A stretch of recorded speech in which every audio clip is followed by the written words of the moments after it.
What happens when a lifetime of achievement is dismissed in a single, prejudiced glance? Dr. Evelyn Reed, a woman who held the future of a multi-billion-dollar corporation in her mind, was about to find out. She had a first-class ticket, a seat she had more than earned. But to the woman staring her down, she was just a problem that didn't belong. The accusation was simple, but the fallout would be catastrophic. A shockwave that would end careers and shatter a carefully constructed world of privilege. And it all began with a condescending tone and a viciously whispered assumption from a stranger. The low melodic hum of the Boeing 707's engines was a symphony to Dr. Evelyn Reed.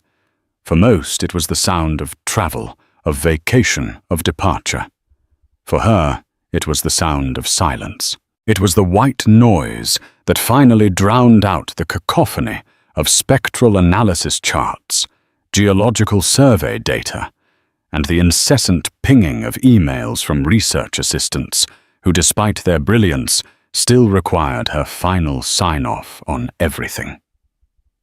She settled into seat 2A of the Global Voyager Airline's first-class cabin, the plush leather sighing under her weight. The flight from New York's JFK to Geneva was a long one, but here in this cocoon of muted beige tones and polished faux wood paneling, it was a welcome reprieve. Evelyn was a woman who lived her life in the earth, sifting through its deepest secrets. Her hands, though impeccably manicured, had mapped the mineral veins of mountains in the Andes and held core samples drilled from the ocean floor. She was a world-renowned mineralogist, and the reason for this flight was a keynote address at the World Symposium of Advanced Materials. A speech that would unveil a discovery so significant it would redefine the entire landscape of sustainable technology. She felt a familiar weariness settle deep into her bones. The last 3 months had been a relentless sprint, verifying the viability of a newly discovered deposit of dysprosium, a rare earth element, critical for the permanent magnets used in electric vehicles and wind turbines. Her work, funded by the massive Ethelred Corporation, was the linchpin of their multi-billion-dollar pivot to green technology. Marcus Thorne, Ethelred's visionary and notoriously demanding CEO, had personally called her last week. Evelyn, his voice had boomed through the phone. "You're not just our geologist. You're our future. Whatever you need, you get." What she needed was sleep. She unzipped her carry-on, a well-worn leather satchel, and pulled out a thick, dog-eared scientific journal, its pages filled with notations in her precise, angular handwriting. The flight attendant, a young woman with a warm smile, approached. "Dr. Reed. May, I get you a pre-departure beverage. We have a lovely champagne. A 2008. Dom Perignon. That would be wonderful." "Thank you," Evelyn replied, her voice a smooth, calm alto. She valued this space. It wasn't about the luxury, not really. It was about the quiet, the anonymity, the unspoken agreement among its inhabitants that they were all here to travel in peace. It was a space she had earned 10 times over, through sleepless nights, grueling field expeditions, and a mind that never ever switched off. She took a sip of the crisp, cold champagne, the bubbles a pleasant fizz against her tongue. She closed her eyes for a moment, letting the hum of the cabin and the gentle clinking of glasses be her meditation. Outside, the ground crew scurried about under the bright airport lights. Inside, a fragile peace reigned. The boarding process was nearly complete, with only a few stragglers making their way down the jet bridge. Evelyn was about to lose herself in an article on isotopic fractionation when a new sound cut through the cabin's calm, a loud braying laugh followed by a voice that seemed to take up all the available oxygen. "Richard, honestly, you'd lose your head if it wasn't screwed on. Make sure they get the Louis Vuitton in the overhead, not the Hartmann. I don't want it scratched." A woman appeared at the entrance to the first-class cabin. She was immaculately dressed in a cream-colored pantsuit that probably cost more than a graduate student's yearly stipend. Her blonde hair was coiffed into a severe, unmoving helmet, and her face was a mask of expensive makeup and profound self-satisfaction. She surveyed the cabin not as a passenger, but as a queen surveying her court. Her eyes, sharp and dismissive, swept over the occupants before landing and sticking on Evelyn. Evelyn felt the gaze like a physical touch, a prickle of annoyance on her skin. She had seen that look 1,000 times before. It was the look that questioned her presence in boardrooms, at academic conferences, and in high-end restaurants. It was a look that contained a universe of assumptions in a single, fleeting microsecond. Ignoring it, Evelyn turned her attention back to her journal. But the woman, her voice a theatrical stage whisper to her harried-looking husband, trailing behind her, wasn't finished. "Well, look at that," the woman said, her voice dripping with something that masqueraded as surprise, but landed as pure acid. "They're really letting everyone up here these days." Evelyn's grip tightened on her champagne flute. The sanctuary had been breached. The silence was about to be broken. The woman in the cream pantsuit handed her fur-collared coat to a flight attendant without a glance, as if dismissing a servant. She then pointed a perfectly manicured finger, adorned with a diamond the size of a hazelnut, directly at Evelyn. "Excuse me," she said, her voice no longer a whisper, but a sharp, clear command that sliced through the cabin's quiet murmur. "I believe you're in my seat." Evelyn looked up slowly, meeting the woman's cold blue eyes. She then glanced at her boarding pass, which lay on the small table beside her. "Seat 2A. She looked at the illuminated number above her head. 2A. There was no mistake. "I don't believe so," Evelyn said, her tone even and devoid of emotion. "My ticket is for this seat." The woman who Evelyn would soon come to know as Karen Foster let out a short, incredulous laugh. "Oh, honey, that's a sweet thought, but this is first class. Mistakes happen. I'm sure your seat is a little further back." She gestured vaguely towards the curtain separating them from the rest of the plane. The condescension was a physical force pressing down on the space between them. Her husband, a portly man with a perpetually nervous expression named Richard, shifted his weight from one expensive loafer to the other. "Karen, please let's just check the tickets." "Richard, don't be dense," she snapped without looking at him. Her entire focus was a laser beam on Evelyn. "My seat is 2A. It's always 2A. The company arranges it." She turned back to Evelyn. "Now, if you'll just move, we can all get settled." The other passengers were beginning to notice. A man in a tailored suit across the aisle lowered his newspaper. A young couple in front stopped their quiet conversation.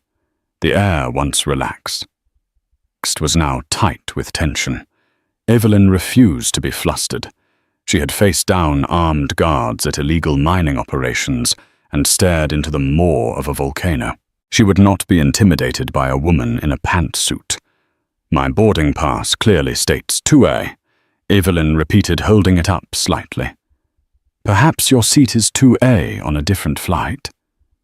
Karen's face, which had been a mask of arrogant certainty, began to curdle with genuine anger. "Are you implying I can't read?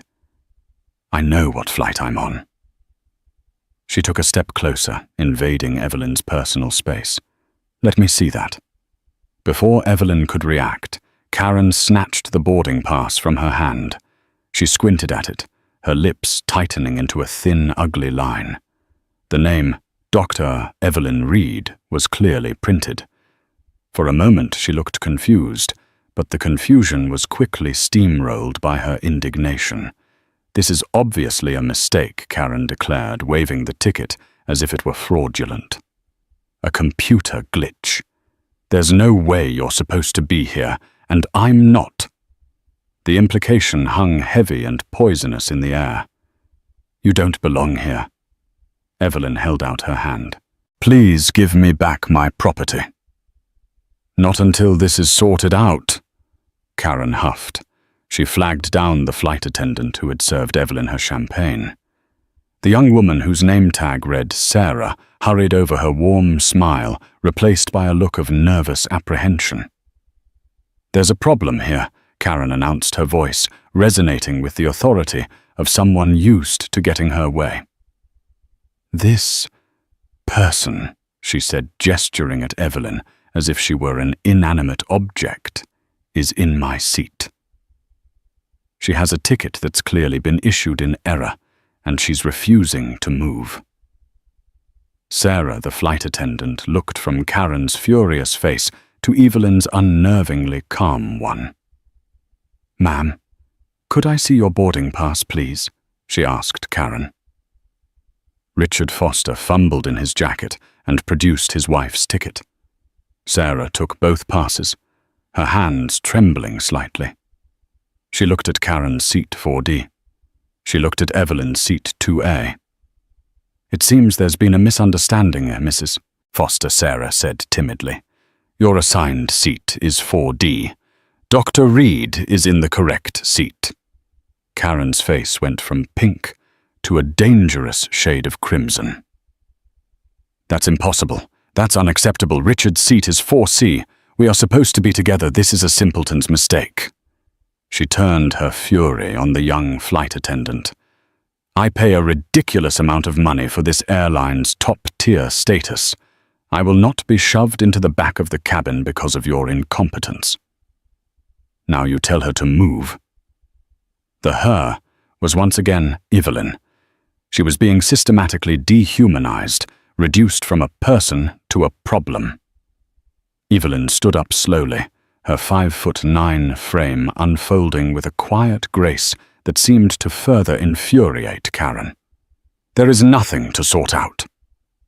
Evelyn said, her voice low, but carrying an unmistakable edge of steel. "This is my seat. You are causing a disturbance. I would like you to return my boarding pass and take your assigned seat." "How dare you!" Karen shrieked, the last vestige of her composure shattering. "You're the one who doesn't belong here. You probably used some kind of discount voucher or affirmative action program to get this seat. This is a space for our most valued customers, not for people like you." The cabin fell into a dead, shocked silence. The ugly truth of the confrontation was now laid bare for everyone to see. It wasn't about a seat. It was about race. It was about a world view so poisoned by prejudice that the sight of a black woman in first class could only be interpreted as an error, a violation of the natural order. Sarah, the flight attendant, looked horrified, but also utterly lost. She was a deer in the headlights, completely unequipped to handle this level of venom. Evelyn felt a cold, hard knot form in her stomach. It was the familiar feeling of righteous anger, an emotion she had learned to control and channel over a lifetime of such encounters. But this was different. The sheer, unadulterated entitlement was breathtaking. "That's enough," Evelyn said, her voice dropping to a near whisper, yet it cut through the silence like a razor. "You've said quite enough." But Karen Foster was not done. She turned to the flight attendant, her voice rising to a fever pitch. "I want to speak to your manager. Now get this person in charge. I will not spend one more second being spoken to this way. I want her removed from this plane." The demand for a manager hung in the air, an ultimatum that paralyzed the young flight attendant. Sarah looked helplessly at Evelyn, then back at the apoplectic Karen Foster. She was hopelessly out of her depth. I'll get the station manager." "Ma'am?" Sarah stammered before making a hasty retreat towards the cockpit, clearly relieved to be escaping the blast radius. Richard Foster finally found his voice, tugging weakly at his wife's arm. "Karen, for heaven's sake, just sit down in 4D. It's a few feet away. We'll sort it out later." "Don't you tell me to sit down." "Richard," she hissed, yanking her arm away. "This is a matter of principle. It's about respect. It's about the airline making a catastrophic error and this woman's unbelievable arrogance." She folded her arms, planting her feet as if preparing for a siege. She was putting on a performance for the other passengers, casting herself as the victim of corporate incompetence and social insurgency. Evelyn simply sat back down in her seat. It was a deliberate, calculated act of defiance. She would not be moved. She picked up her champagne flute, took a slow, deliberate sip, and then reopened her journal. She refused to give Karen the satisfaction of a continued argument. Her silence, her calm, was its own form of protest. It was a refusal to be dragged down into the muck. This, of course, only enraged Karen further. To be ignored was in her world the ultimate insult. "Do you see that?" she said to the cabin at large. "The sheer audacity. She's sitting there sipping champagne as if she hasn't a care in the world, as if she didn't just try to steal my seat." The man across the aisle finally spoke up. He was in his late 60s with a mane of white hair and an air of quiet authority. "Ma'am, I think you're mistaken. The lady was here before you, and the flight attendant confirmed her ticket. You are the one creating a scene." Karen whirled on him. "You stay out of this. This doesn't concern you." "It concerns all of us," the man replied coolly. "When a passenger is being publicly harassed." The accusation of harassment caused Karen to recoil as if struck. "Harassed? I am the one being harassed. My travel plans are in disarray, and I'm being disrespected." Minutes stretched into an eternity. The cabin was a tableau of discomfort. Passengers stared intently at their phones. The floor, the ceiling, anywhere but at the unfolding drama. Richard Foster looked like he wanted the floor to swallow him whole. And Evelyn continued to read, or at least pretend to read, the article on isotopic fractionation. Each word a shield against the venom being spewed just inches from her. Finally, a man in a crisp Global Voyager Airlines uniform appeared. He was of medium height, with neatly combed black hair and a name tag that read, "David Chen, Station Manager." His face was a practiced mask of professional concern, but his eyes darted around quickly, assessing the situation: one irate, expensively dressed woman, one calm woman sitting in the disputed seat, and a cabin full of tense, silent witnesses. He approached Karen Foster first, the path of least resistance. "Mrs. Foster, I'm David Chen. I understand there's some issue with your seating." "Issue is putting it mildly," Karen said, her voice thick with vindication.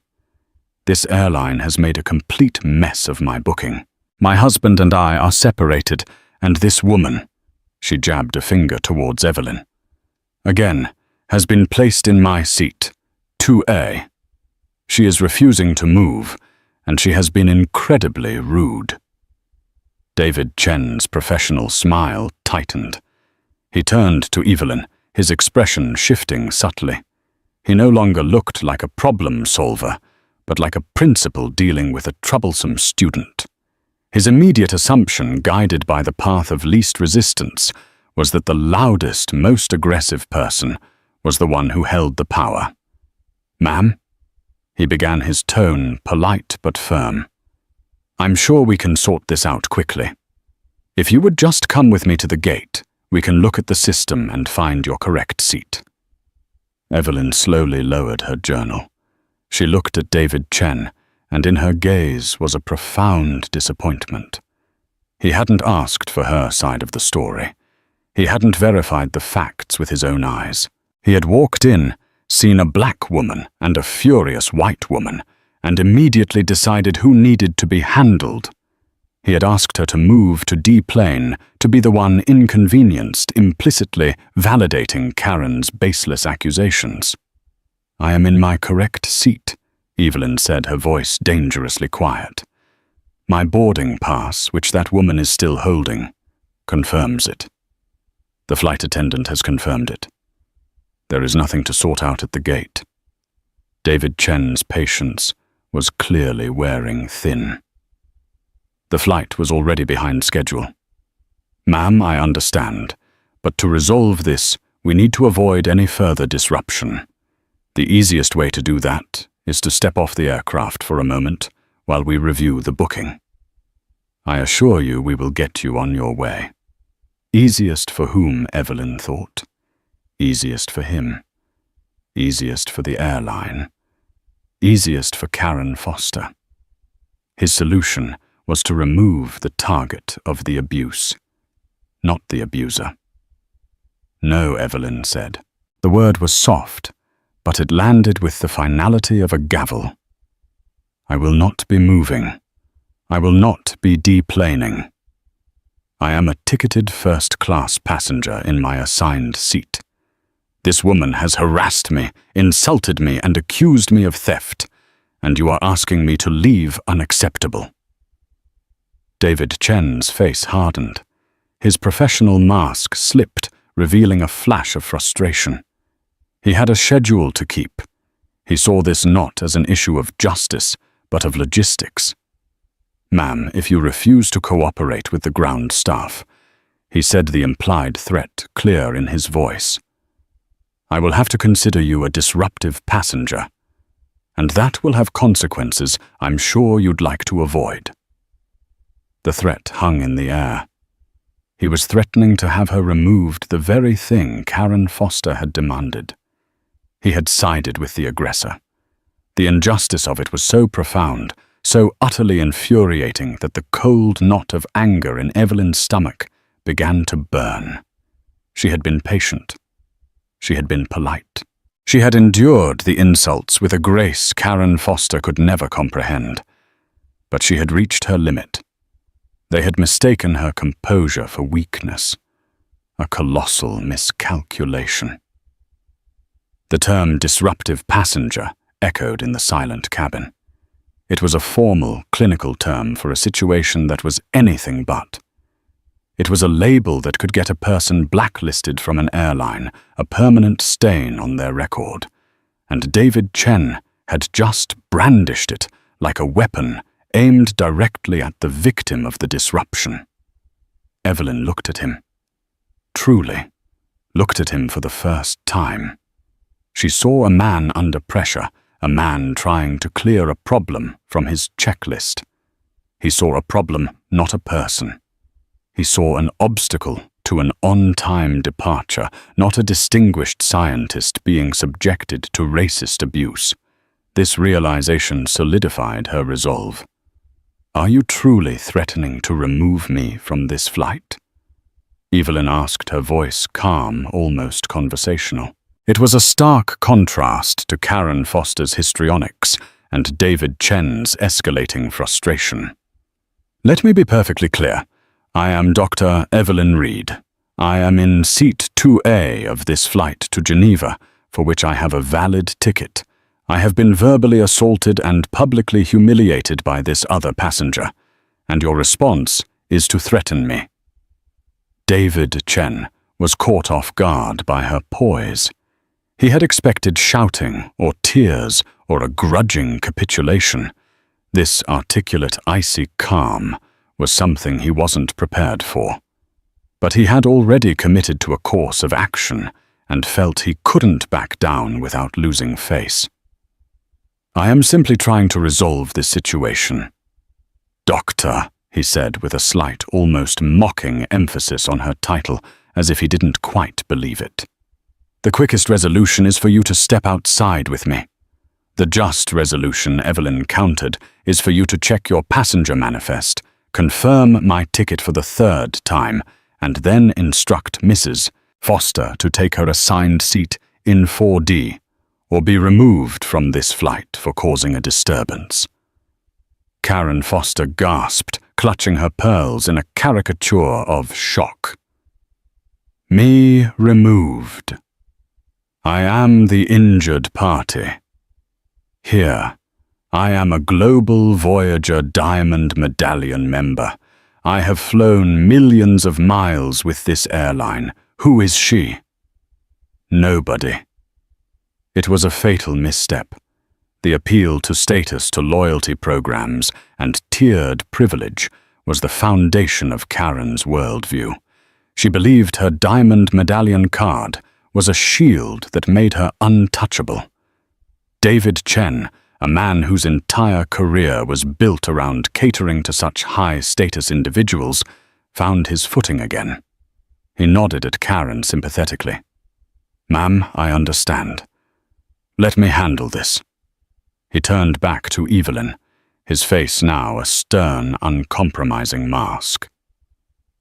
"Dr. Reed, this is your final chance. Please come with me, or I will be forced to call airport security to escort you off the plane." The cabin drew a collective breath. It had come to this. A manager choosing to believe the loud, entitled woman over the quiet, dignified one was about to forcibly remove a paying customer from her rightful seat. Richard Foster looked like he was having a heart attack. He grabbed his wife's arm again, this time with more force. "Karen, stop this. My God, just stop." Richard let go of me.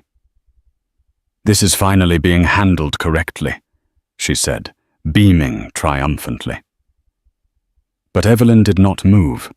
She did not flinch. The fire in her stomach had cooled into something solid and unmovable, like obsidian. She had spent her entire life navigating worlds where she was underestimated, where her presence was questioned. She had learned that sometimes the only way to break down a wall of prejudice is not to chip away at it, but to detonate the foundation. She held David Chen's gaze. "You are making a catastrophic mistake, Mr. Chen. One that will have repercussions you cannot possibly imagine. Not for me. For you. For this airline." Her words were delivered without a hint of melodrama. They were stated as a fact, like a geological certainty. The conviction in her voice was so absolute that it gave David Chen a brief, fleeting moment of doubt. A flicker of unease crossed his face. Who was this woman? But the doubt was quickly extinguished by the pressure of the moment. The flight attendants were looking at him. The passengers were watching. Karen Foster was preening, expecting him to follow through. His professional pride was on the line. "I'm sorry you feel that way," he said, his voice cold and official. He reached for the intercom phone on the wall to call for security. His thumb hovered over the button. In that split second, the man in the suit across the aisle, who had been watching the entire exchange, discreetly took out his phone. He angled it slightly downwards and pressed record. He knew injustice when he saw it, and he had a feeling the world needed to see this too. David Chen's misjudgment was now complete. He had ignored the evidence. He had placated the aggressor. He had threatened the victim. And he was about to press a button that would seal his fate and the fate of Karen Foster in ways he could never have anticipated. He was standing on a precipice, utterly blind to the chasm below. As David Chen's thumb moved towards the call button, Evelyn spoke again. Her voice was not loud, but it had an acoustic property that seemed to make all other sounds irrelevant. It sliced through the tension with the precision of a scalpel. "Before you make that call, Mr. Chen, I suggest you do one more thing. Pull up the full passenger manifest, not just the seat map on your little handheld device. I mean the full VVIP manifest from your corporate system." David was irritated. This was just another stalling tactic. "Ma'am, there's no need—" "Oh, but there is." Evelyn interrupted, her eyes boring into his. "When you access that file, I want you to look for my name, Dr. Evelyn Reed. And I want you to look very closely at the booking notes. Specifically, look for the notation made by the office of Marcus Thorne." The name dropped into the cabin like a 10-ton weight. Marcus Thorne. Even the other passengers, cocooned in their own worlds, recognized that name. Marcus Thorne wasn't just a CEO. He was a titan of industry, a figure as recognizable as Jeff Bezos or Elon Musk. He was the founder and CEO of the Ethelred Corporation, a global conglomerate whose portfolio included Tech Energy and, as of a recent multi-billion-dollar acquisition, Global Voyager Airlines. Thorne was a legend known for his genius, his vision, and his notoriously volcanic temper when it came to incompetence. David Chen froze. His thumb was a millimeter from the button. The name Marcus Thorne was a lightning bolt that short-circuited his entire thought process. VVIP bookings from the CEO's office were the stuff of legend among airline staff. They were handled with the reverence of a holy text. They were for board members, heads of state, and individuals so critical to Ethelred's operations that their comfort was paramount. A mistake involving a Thorne booking wasn't just a customer service issue. It was a career extinction event. A cold sweat broke out on his forehead.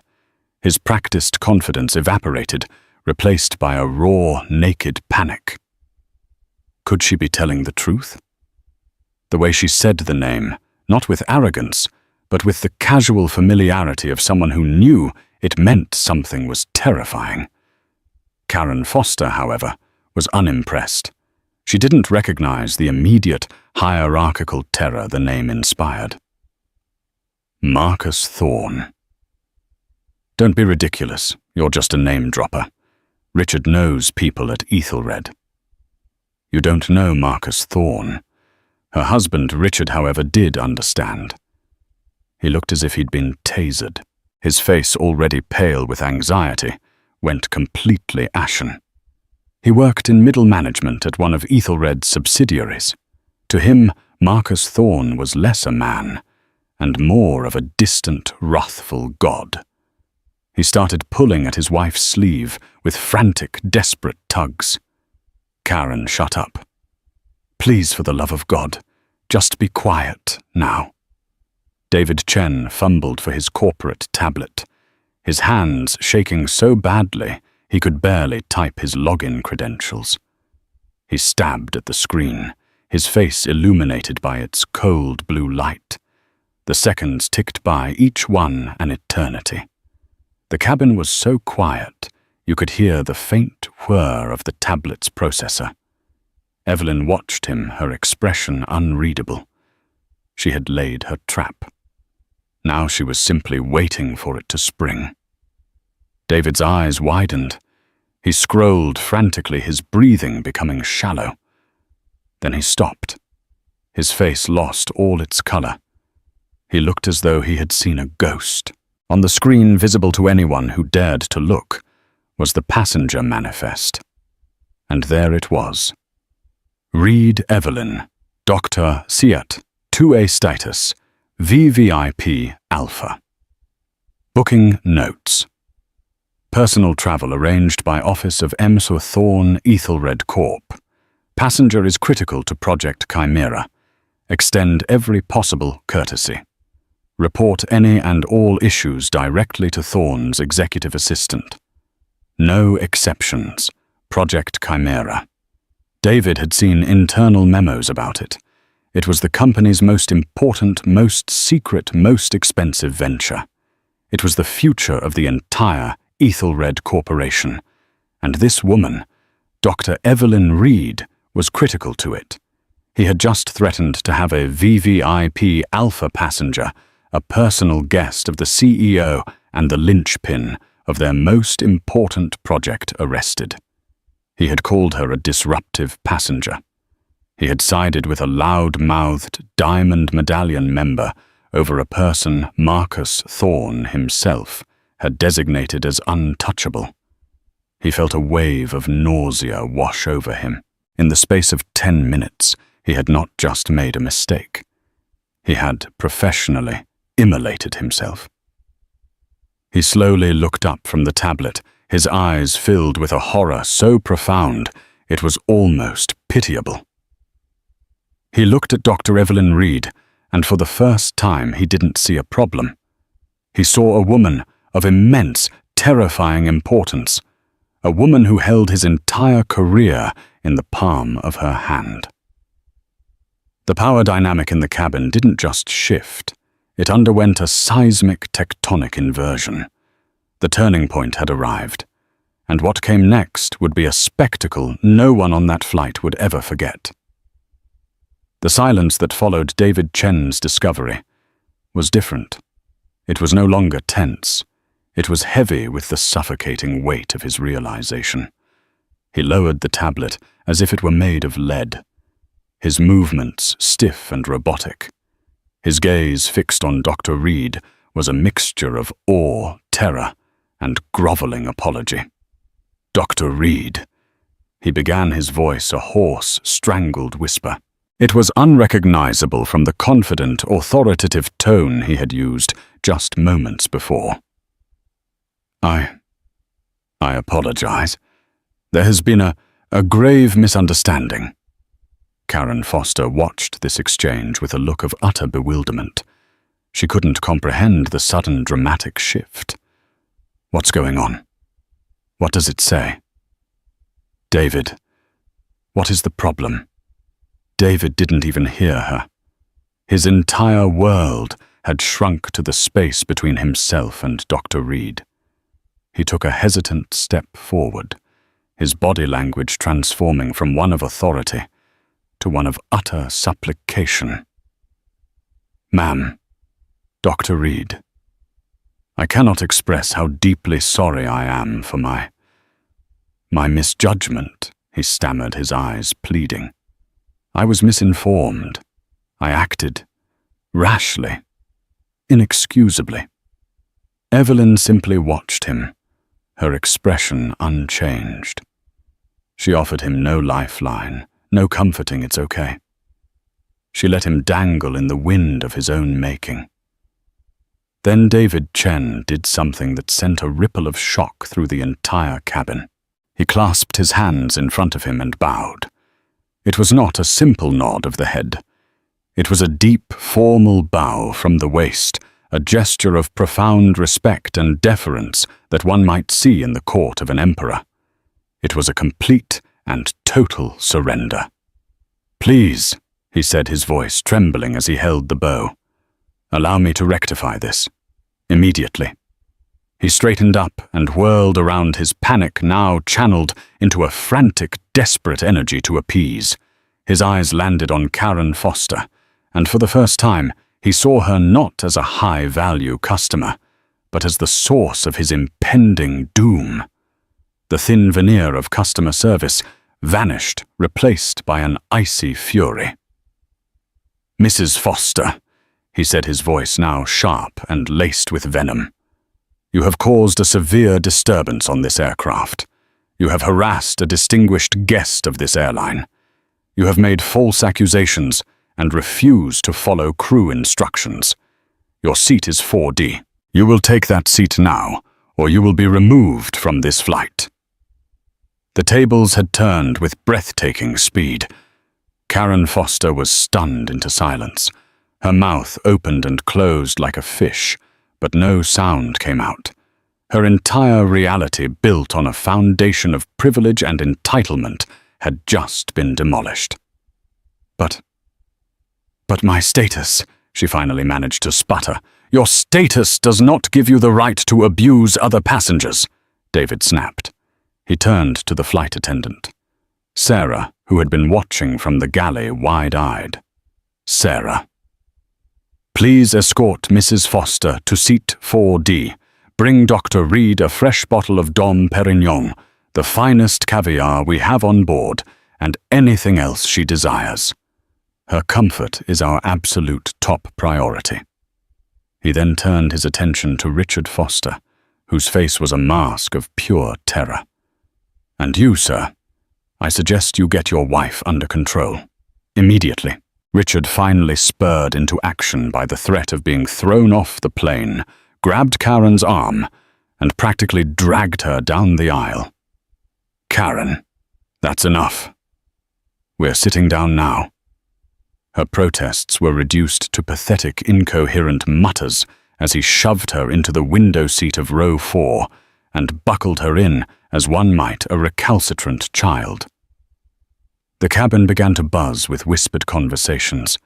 The man across the aisle gave Evelyn a small, respectful nod, then discreetly stopped his recording. He had all he needed. David Chen. His face, still pale and slick with sweat, turned back to Evelyn. The bow had not been enough. He needed to do more. He knelt beside her seat, a humiliating posture for a manager in a crowded cabin. "Dr. Reed," he said, his voice low and desperate.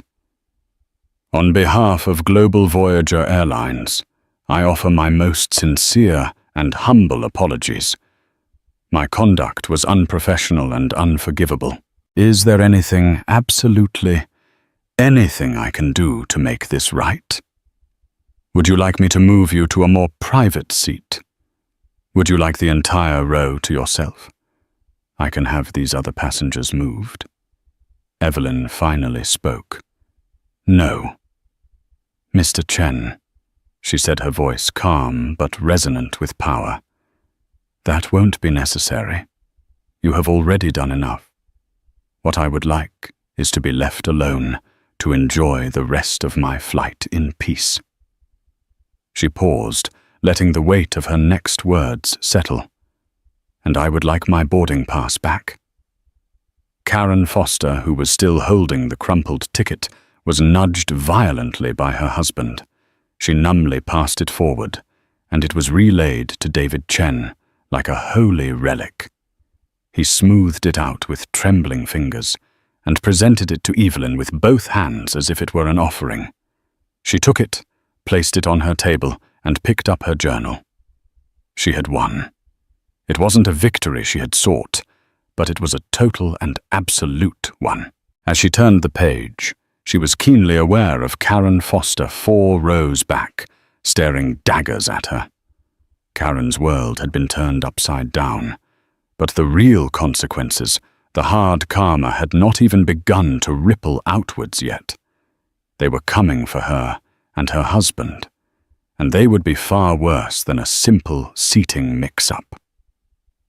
As the Boeing 727 finally pushed back from the gate and climbed into the night sky, a fragile, awkward peace settled over the first-class cabin. Flight attendants tiptoed around, speaking in hushed tones. David Chen had vanished, presumably to write the most carefully worded and self-flagellating incident report of his life. Evelyn was treated with a reverence usually reserved for royalty. Her champagne glass was never empty, and a small mountain of gourmet food was presented to her, most of which she politely declined. But 4 rows back in 4D, a different drama was unfolding. Karen Foster was in a state of silent, simmering rage. Her humiliation was total. She glared out the window, refusing to speak to her husband. Richard Foster, meanwhile, was in the throes of a full-blown panic attack. He understood the corporate calculus far better than his wife. "Karen, do you have any idea what you've done?" he whispered, his voice shaking. "What I've done?" she hissed back, her voice low and venomous. I was publicly degraded. That manager bowed to her after she stole my seat. She didn't steal your seat, Karen. And that woman, Dr. Reed, the VVIP booking from Thorne's office, Project Chimera. Richard's mind was racing, connecting the dots with sickening speed. Project Chimera was the talk of the company, the next-generation engine technology that was going to save Ethelred billions. And his wife had just assaulted, in a manner of speaking, the person Marcus Thorne considered critical to it. What does your stupid project have to do with anything? Karen scoffed. It has everything to do with everything, Richard whispered frantically. I'm up for the vice president position for European logistics on that project. The final interviews are next month. My entire career is riding on this. The first glimmer of understanding and fear finally pierced Karen's bubble of indignation. What are you saying I'm saying? Richard said, his voice cracking. That you just picked a fight with a woman who is probably on a first-name basis with the man who holds my entire future in his hands. And there were witnesses, a cabin full of them. He was more right than he knew. While they were whispering, the man from seat 2B, a tech investor named Michael Lawson, was connecting to the plane's Wi-Fi. He reviewed the video he'd shot. It was perfect. It captured Karen's initial confrontation, her racist undertones, her demands for a manager, and David Chen's catastrophic threat to remove Dr. Reed. He uploaded the 2-minute clip to Twitter, now X, with a simple caption, "On at Global Voyager, Air Flight 112, JFK, to GVA. Witnessed a woman of color, Dr. Evelyn Reed, be told she doesn't belong in first class. Manager tried to have her removed until he found out she was a VVIP guest of the CEO. Disgusting. Hat flying, while black, #Global Voyager. By the time the plane was over the Atlantic, the video had exploded. It was a viral firestorm. The hashtag #Global Voyager was trending. News outlets were picking it up. Corporate and social justice accounts were retweeting it with furious commentary. The court of public opinion was in session, and the verdict was swift and brutal. Simultaneously, another more private firestorm was brewing. David Chen's incident report, marked urgent and flagged with every possible corporate alert, had landed in the inbox of Marcus Thorne's executive assistant in New York. The assistant, a notoriously efficient woman named Maria, knew her boss's temper. She also knew the name Dr. Evelyn Reed. She had booked the ticket herself. She immediately forwarded the report, along with a link to the now viral video, to Thorne's personal email with the subject line, "Critical Incident, Dr. Reed Project Chimera." Marcus Thorne was at his home in Connecticut, reviewing quarterly projections. His phone buzzed. He read the email, his expression darkening. He clicked the link and watched the 2-minute video. He saw the condescension. He heard the insults. He watched the manager he had indirectly hired threaten to remove the brilliant scientist upon whom his company's entire future hinged. But what made his blood run cold was when the camera panned briefly to the aggressor's flustered husband. He recognized him instantly. Richard Foster, the man from the logistics division, the man whose promotion package was sitting on his desk pending final approval. He was married to that woman. Thorne's anger was a physical thing. It was cold, precise, and absolute. He didn't shout. He didn't throw things. He simply picked up his phone and made 2 calls. The first was to the head of Global Voyager Airlines. "Your station manager at JFK, David Chen, is fired, effective immediately. And I want a public apology issued to Dr. Reed before her flight even lands. I don't care what time it is. The second call was to his head of human resources. That promotion for Richard Foster in logistics. It's not just denied. I want his access to all Ethelred systems revoked, immediately. His employment is terminated. I want him gone by morning. The reputational risk is unacceptable.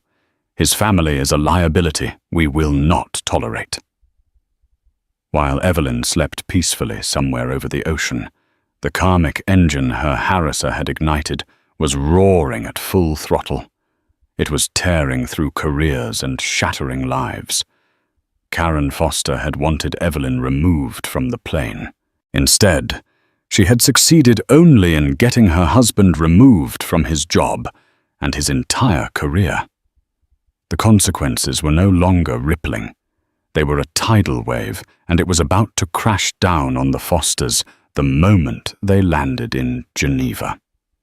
The plane touched down smoothly at Geneva Airport under a cool grey dawn. As it taxied to the gate, the passengers began to stir, gathering their belongings. Evelyn felt a sense of profound relief.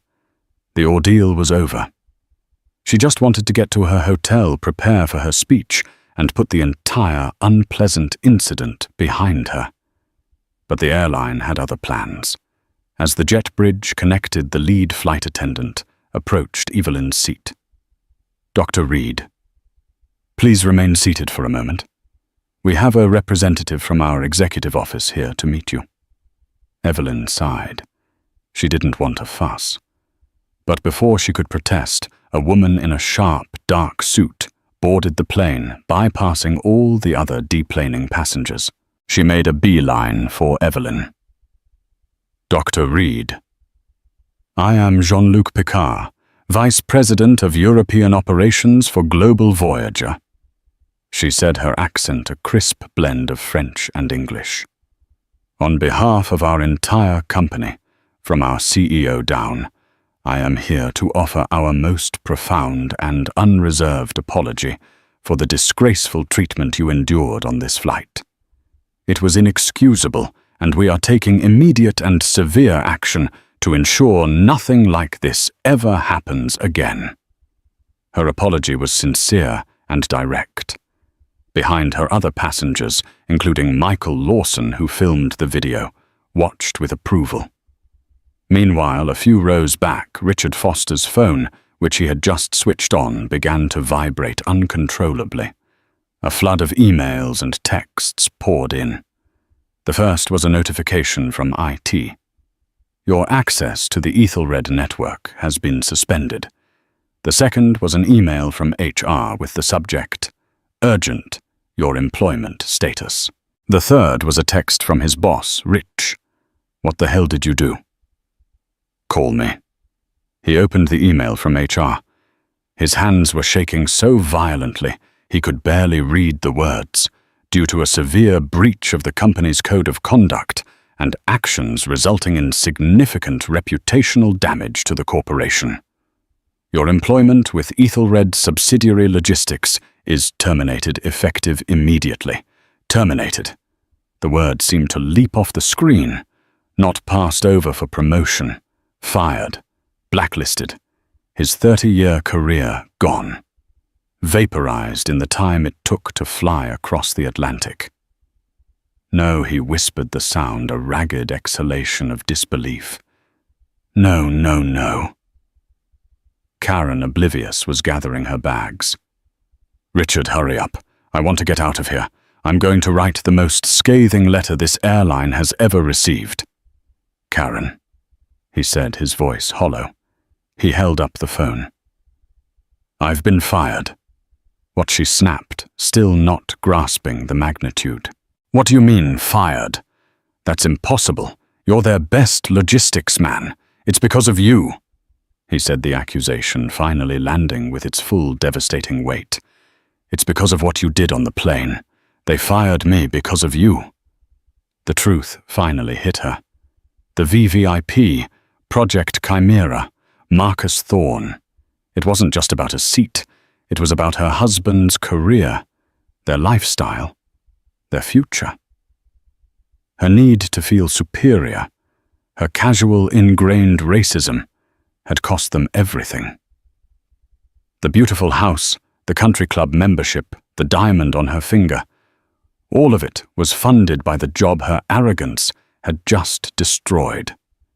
Her face a mask of indignant rage for the past 7 hours, finally crumpled. The color drained from it, replaced by a grey, pasty shock. She sank back into her seat, utterly defeated. As Evelyn was personally escorted off the plane by the vice president, she passed row 4. She saw the Fosters a portrait of ruin. Richard was staring blankly at his phone, a man whose life had just been dismantled. Karen was weeping silently, her expensive makeup running in dark streaks down her face. Their world of privilege had proven to be a house of cards, and a single well-aimed word of truth had brought it all down.